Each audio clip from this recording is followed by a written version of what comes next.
Part 2 ending of the bad times can be good times. Part 1 down below. I was also naive and somewhat blind to the reality that allowing multiple long lunches with a man that she had already established something of an emotional bond with years ago was dangerous territory. The texts I only became aware of less than a month ago, and that's when it hit me. That's when my world began to tremble, when I began to understand what this meant, that it even had a name. I was, to put it mildly, devastated. It rocked me to my core. My wife has never said so much as an unkind thing to me, let alone done something like this. For a time, I wanted to believe that it just happened to her, to us, that these words, these 3-hour lunches didn't mean she had allowed someone else, another man, into our private sanctuary. You'd understand my struggle with meaning, language, if you knew that I had a degree in philosophy and concentrated, wrote a thesis on Wittgenstein. Still, the meaning of a word is in the way it is used, and that's hard to escape here, isn't it?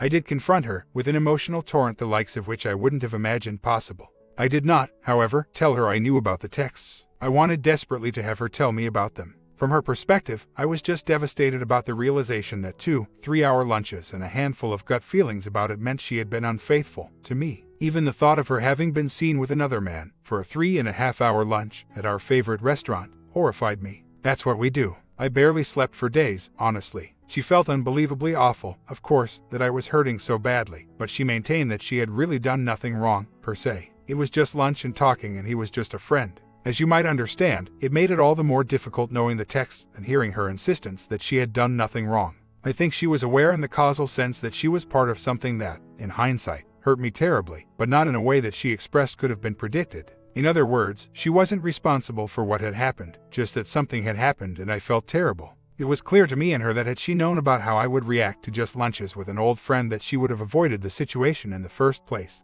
In short, we were both in terrible pain, her feeling my pain, but in a sense, it seemed she still couldn't comprehend why I was so deeply hurt. I wondered if she had so compartmentalized this part of her world, that she herself was in such a state of denial over what it really was, that she was, in a sense, honestly confused. We did a great deal of talking, emotions and pain, my pain from what I felt was real, and her pain from what was my pain. I wanted her to tell me what it meant, and I wanted to know. For days this went on, my emotions only being magnified by my poor sleep and angst.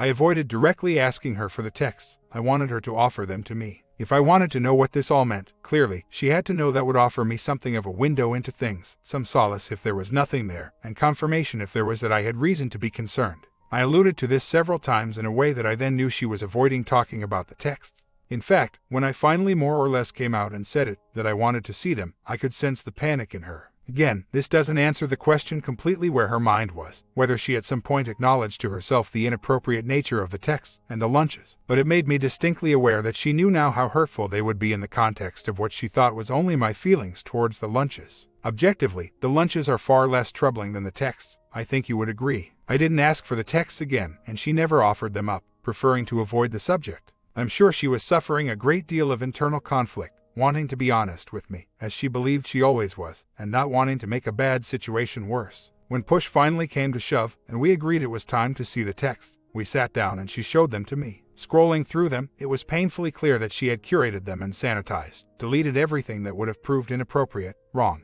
Even though at this point I expected her to do that, as she had already been dishonest with me, I thought, about the nature of things, it still crushed my soul. Here was the proof that she lied to me, the only time I believe she has ever done so, absolutely knowingly and with intent. I confronted her almost immediately and accused her of editing and curating them. She outright denied it, but she looked terrified and I felt devastated for her and for me. I told her I had all the texts. She came clean, admitted she deleted texts, and she apologized. For some reason, she wouldn't really explain why she had done it, instead only admitted they contained things that were inappropriate.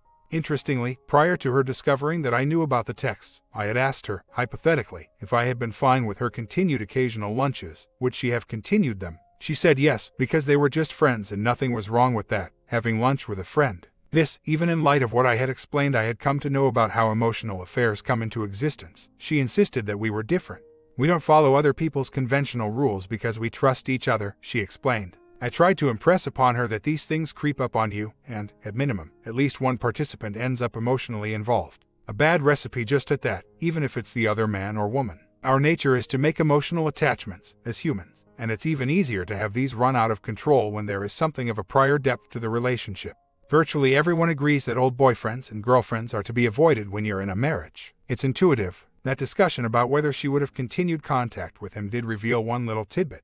She told me that at the end of their last lunch, he hugged her just a little bit too long. Not completely inappropriately, just vaguely so. Well, in light of what they'd been texting to each other, this would only be a natural progression. Even if she had inadvertently used language that wasn't reflective of her true feelings, his reading on it was on target and consistent with any reasonable mind. It obviously wasn't uncomfortable enough to elicit a verbal or written response, and she was willing to meet with him still at that party a week or so later where she wanted to reconnect with another mutual friend from her high school circle. So, here I am, trying to sort this all out in my mind and hoping for as much guidance and wisdom from people here who have invested a great deal of time and effort into unpacking all this stuff. I'm struggling to grasp where this situation belongs in the universe of these sorts of things. Hell, even the use of the term sweetheart by him to her is worthy of some sort of attention, negative attention.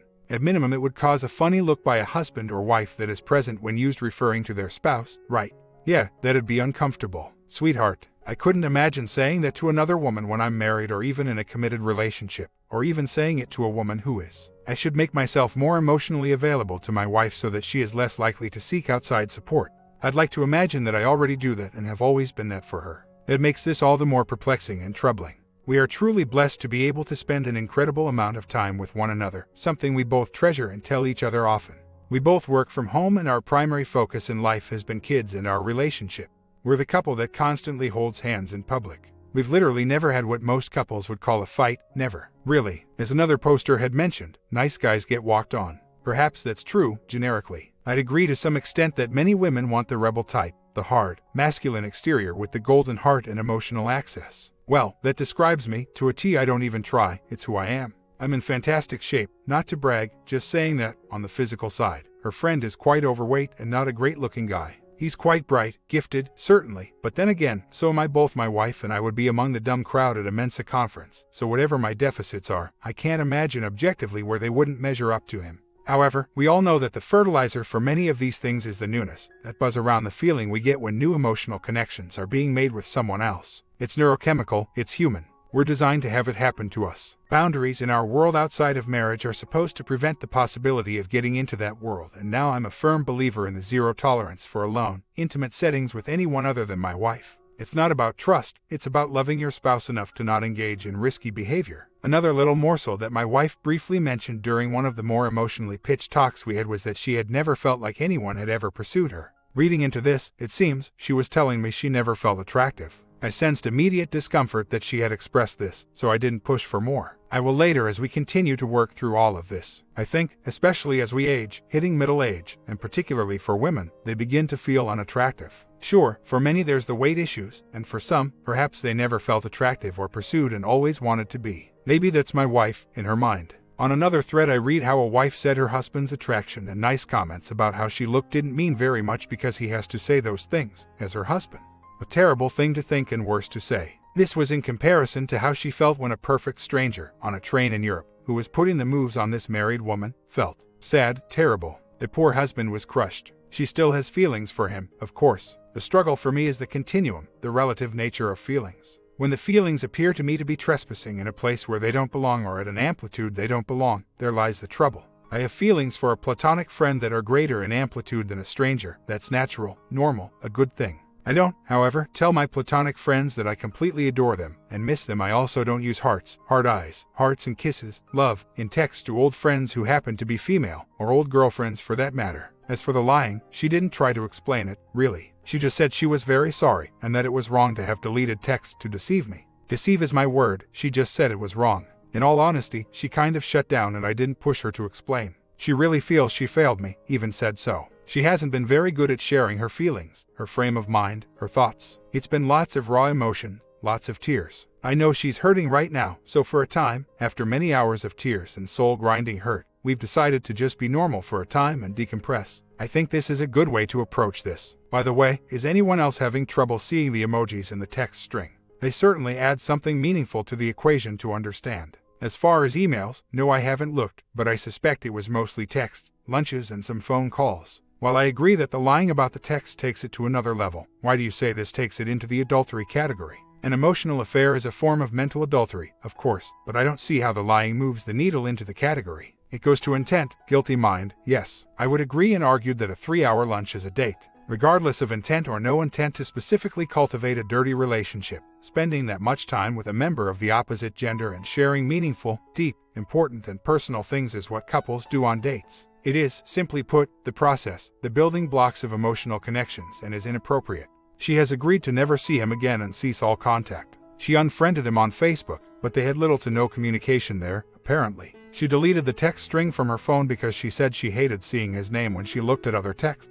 The only remaining element in play is how to address him, to let him know where this stands. She suggested that she write to him, and she was against me meeting with him to discuss this matter. Interestingly, when she talked about writing to him, she sorts of summarized the concept that there's no place for him. At this time, I took that to mean she wanted to leave the door open for a future time, but she clarified that it was only to prevent it from being too traumatic for him. As I mentioned, he is apparently not doing well emotionally in general, and she thought something too dark, hard, and permanent would be too much for him. Regardless of the reasoning, it proves further that she cares for him. She's trying to protect his feelings. I have to admit, it would make me feel terrible if he hurt himself if we could have prevented it by a different approach. I'm just speculating. I really have no idea what his state of mind is. One reading of his texts points to an emotionally manipulative, self-serving man who just wanted to have an emotional and physical relationship with my wife. The other reading is a conflicted soul who knew what he was doing trying to have a relationship with my wife, but also had his heart in the appropriate platonic place. In either case, he is responsible for crossing a line with her many times. I will be planning on addressing that, in the future, in the most constructive way possible.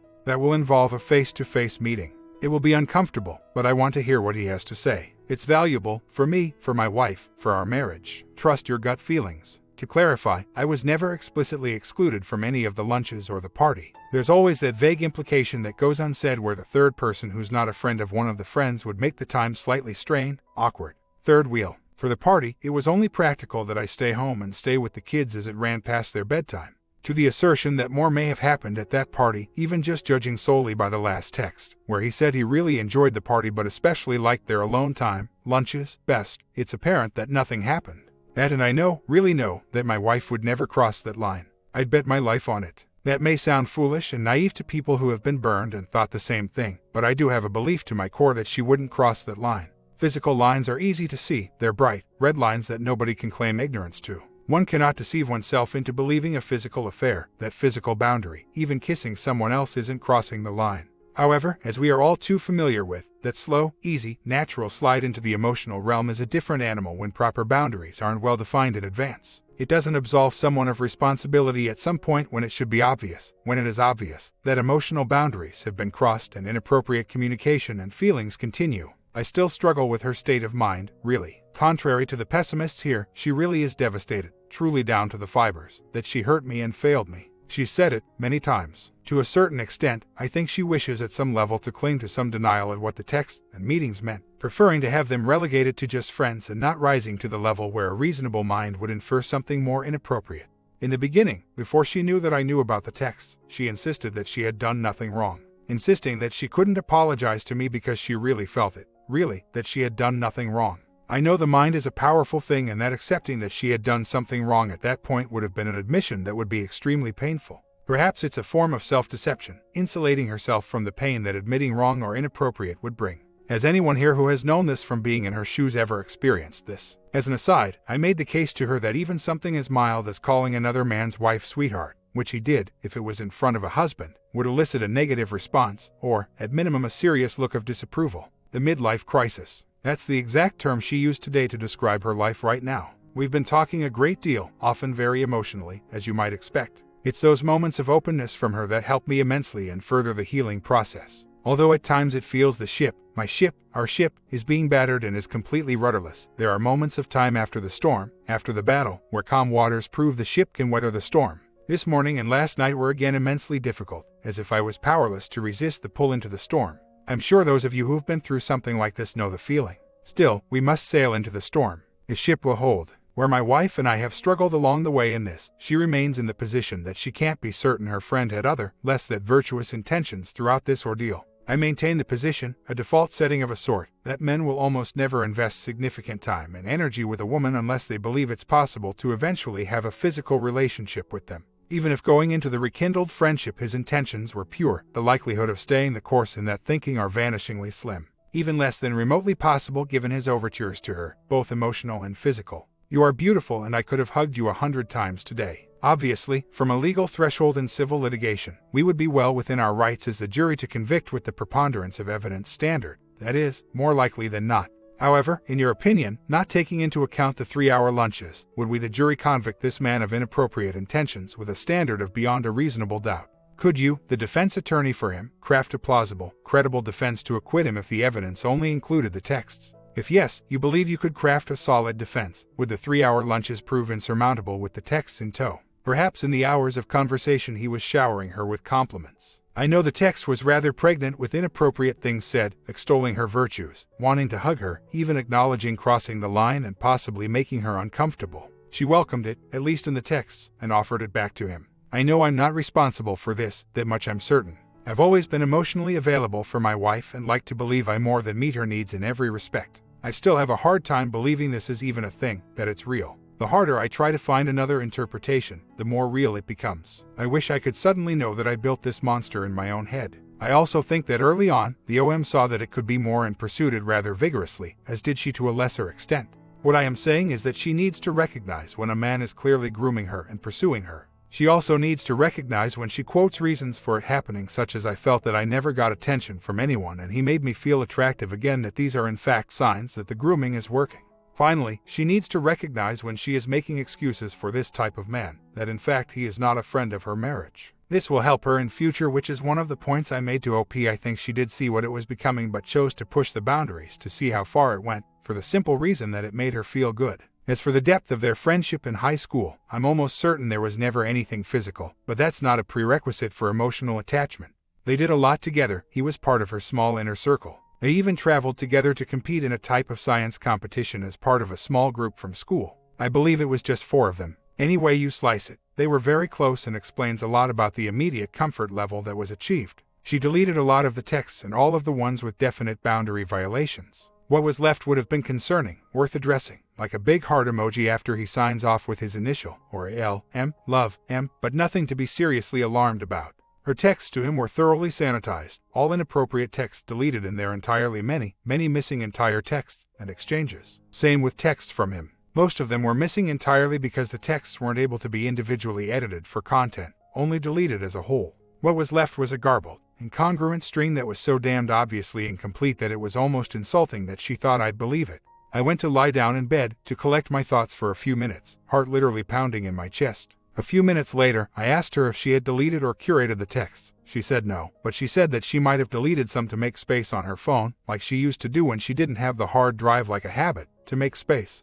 I honestly felt terrible for her at that moment. She was panicked and truly terrified. I was, to put it mildly, devastated, crushed that she had lied to me. Salt in the wound. I told her I had seen all the text, in fact had all the text all along since their last lunch. She came clean, admitted she deleted some, said it was wrong. So here we are. The fact that she felt so trusted by me would persuade me that she didn't feel the need to scrub her texts as they came in. Perhaps in that fog of things, she never even thought about it. I can't know. As far as the emojis missing in my original post, I assumed they would appear for everyone as they had appeared for me in my copy-paste from notes. Apparently not. This forum doesn't recognize the vast majority of the emoji codes. So, I went back and verbally added the appropriate emoji where it appeared in the text. It certainly heightens the emotional level in this context. Can anyone here imagine where they would use hearts, blowing kisses, hard eyes, L, love, with someone who is not their spouse, significant other, and have their spouse be totally fine with it? I'd expect a discussion from my wife if I used any of that with my neighbor down the street if I had become close to her. Why should it be different if it happens to be an old friend from 30 years ago that she is close with? In other words, it matters not the history of the person you're exchanging such words or emoticons with. It matters that they are not your husband or wife. If I had walked dogs with a woman, first randomly, same route, on occasion, same time, then intentionally timing it to talk with her, get to know her. Fast forward several months, we become very close friends, have talked for hours and hours. I completely adore you and I miss you. I wish we had connected a long time ago, after high school. In fairness, as she was just telling me what she would tell him, theoretically, she may have just been protecting him from the reality that it will be never again that she sees him. Also, in all honesty, I'm not certain if this discussion happened before or after I told her I had all the texts. In a way that doesn't really matter. She was either protecting him by letting him believe that the door might be open in the future, or her stream of consciousness was such that she wanted to believe it was still possible at some point, perhaps with different boundaries. In other words, she was negotiating in her mind. Both of these scenarios represent an emotional attachment to him that betrays the narrative that they are just friends. If the roles were reversed, I wouldn't even imagine, even if it had in reality been completely and totally platonic. No texts, no long lunches, expressed a wish or desire to even suggest the possibility of it continuing in the future even for only the benefit of the other woman. In other words, if my wife had expressed such unimaginable, terrible pain and angst at any relationship with a female, even a totally platonic, have a chat at the gym for 5 minutes kind of relationship, it would have been the end of it, period. No questions, no equivocation. I wouldn't care even if I disagreed with her reasons. As to her steering me not to go, I got a vague sense of it, ever so slight, but that could have been because we were both already acutely aware of the issue, minus her awareness of my awareness of the texts. I believe it was something to the effect of me not knowing anyone there. In reality, she was probably concerned about my state of mind regarding M. Who knows? I could have gone, probably should have, in fact, but I was confident she would do her best to avoid him, as was her stated goal. She had apparently promised the other friend, also a member of her inner circle in high school, that she would attend. He had also reached out to her with condolences after her mom passed away. M is friends with him and told him of her passing and likely her illness that preceded it.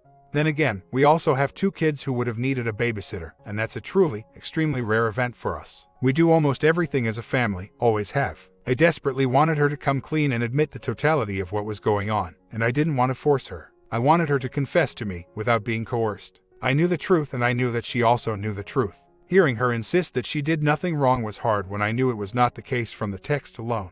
The party was 1 week after their last and final lunch. I trusted that at that point, perhaps generically speaking foolishly, she wouldn't engage with him further. Had I told her I knew about the text, it would have taken away the opportunity I desperately wanted her to have to come clean and admit her mistakes. It would have helped to begin restoring my trust in her. The party, in my mind, was a risk worth taking. I believe, again, perhaps contrary to some on here, that it had not progressed into a physical affair and wouldn't now that the bubble of her emotional affair was deflating. Date nights as they're commonly understood, where the kids are left at home with a sitter, are virtually non-existent, and I don't see a big problem with that. Here's why. We both work mostly from home, see each other all day long, have breakfast, lunch together, dinner together. We take care of the kids together. We have dates at home either when the kids are in school or after they're in bed. Although, I have to admit, I prefer the daytime dates, which are far less common, over the nighttime dates with the kids in the house. So, as far as even casual intimate contact, communication, we're both being well fed. This is not your neglected wife with an overworked, tired, emotionally unavailable husband.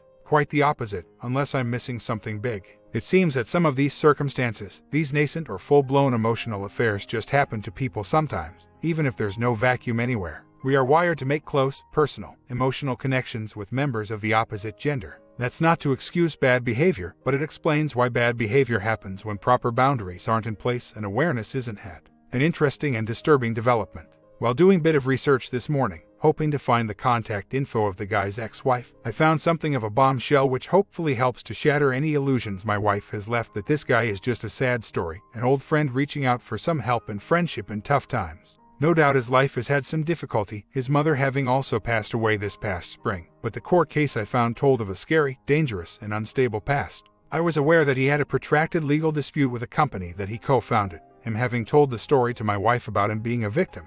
Along those same lines of playing the victim, he had also told her that during his nasty divorce, his wife was so terrible, so unhinged, that she made him take drug tests to have visitation and custody rights with the daughter. This would be consistent with a wife looking for leverage in a nasty divorce, making false accusations. I reasoned. Well, the court order, where he was seeking access to his former company records, told a completely different story. He admitted, in court, to having a serious drug problem. It was found that he had misappropriated tens of thousands in company funds to purchase prescription painkillers over the internet and tried to disguise it as legitimate purchase. He falsified records, threatened other employees, physically tried to prevent a forensic accountant from access, hacked into the company servers, threatened to kill his boss, physically threw things at his boss. He would go on hours-long rants about how terrible he was treated. He allegedly threatened to kill his boss and his kids and family. He allegedly had his mother call the ex-wife, possibly still married at the time of the call, to arrange them to be killed. Yes, this the mother that just died last spring. This testimony came about the death threats came from the ex-wife. I suspect he had manipulated his mother into believing something so terrible that she would entertain to even discuss such an endeavor. I've come to believe there's some serious pathology going on here, not just an ordinary piece of excrement willing to potentially destroy a marriage of his good friend.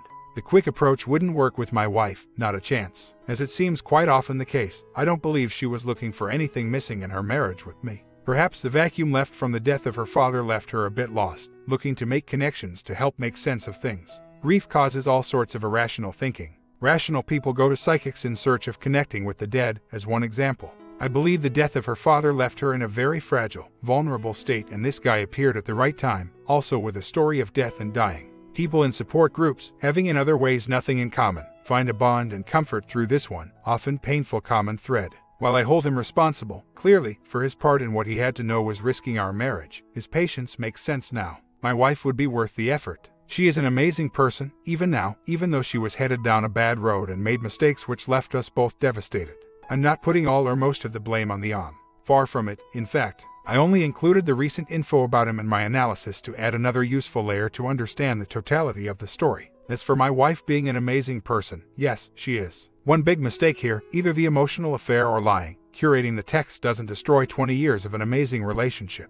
It damages the trust, certainly. Understandably, there are levels of deceit, no doubt experienced here by many, that far and away exceed what I've recently experienced. I don't know how it would be possible to hurt more than I've hurt with this, but I'd imagine it could be worse having read some of the horrible stories here. Just as in criminal justice, we don't punish theft the same way we punish murder, or even robbery. If reconciliation is possible, it has to have some relationship to the scale of the transgression and, of course, the inclination and willingness of the marriage partners. I'm sure for some here, by what I'm gathering, they would have gone to DEFCON 5 already. I think most would take a more measured approach and look to heal what's hurt, mend what's broken. This thing, whatever label you give it, has been immeasurably painful, for both of us. Even taking her current position, that she was genuinely blind to what was going on, didn't see his intention, didn't have any intentions or assign meaning to what she wrote to him, and only now, in hindsight, understands that 3-hour lunches are inappropriate. She takes full responsibility for lying to me about the texts. That alone provides her with what she describes as the biggest mistake of her life. Still, that's not enough, and I'm well entrenched in the camp that believes she was aware of his intention and enjoyed his company, and texting that she knew I wouldn't be happy with if I saw, feeling that as long as it didn't go beyond that, it didn't conflict with how she believes herself to be. Perhaps a blind spot, a self-deception. I'm not versed in psychology enough to speculate.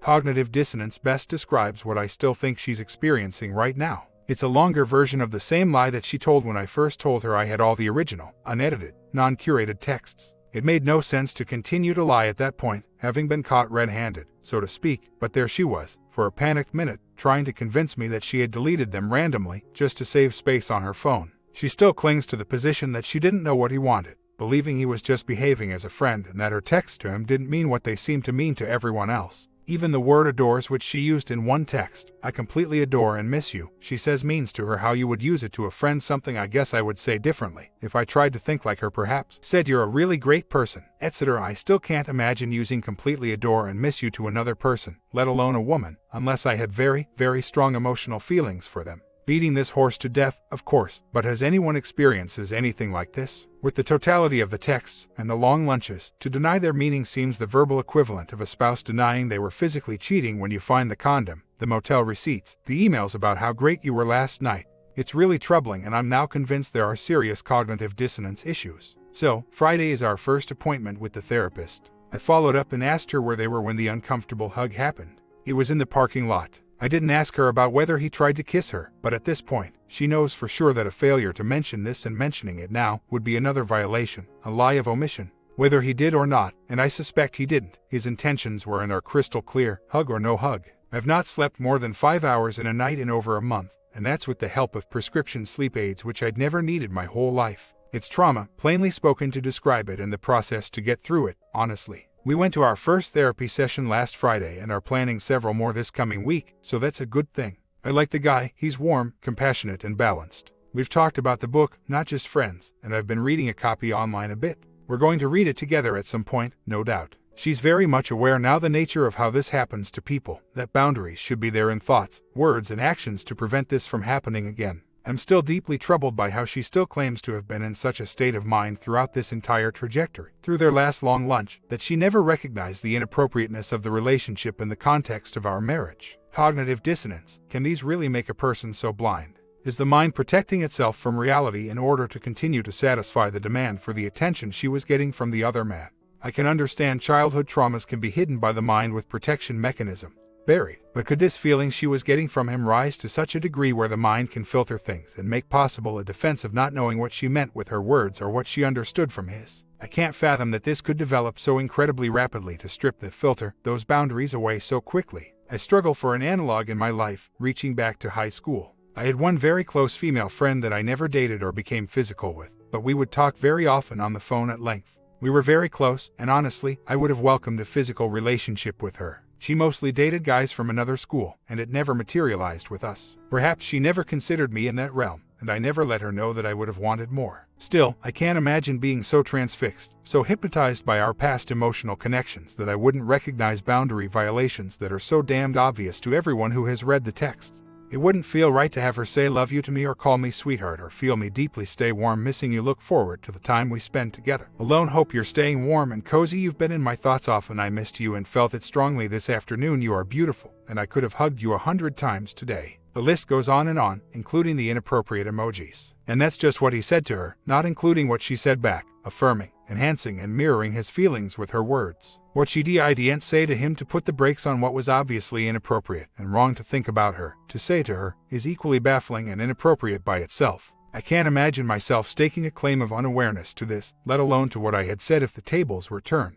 If a woman is stroking my hair, touching my knee, looking deeply into my eyes, licking her lips, squeezing her thighs together, I'm not going to miss that as a sign that she wants something more from me. I see the language as the equivalent level of obviousness as the physical example above. I still leave the door open, however, for someone with an advanced understanding of the mind to explain these mechanisms. My comment, OP, I'm sure it hard to believe still, and just look at 9 years and all the others. Time heals nothing and your mind will get the best of you, unless you rug sweep this, and if you do it will return to haunt you as well. But remember, this cheaters lie and will gaslight you, knowing and possibly doing this again after some time has passed. Why? You know she will rationalize the same way and blame it on you. Don't forget, marriage is 50-50, but cheating is 100% on her.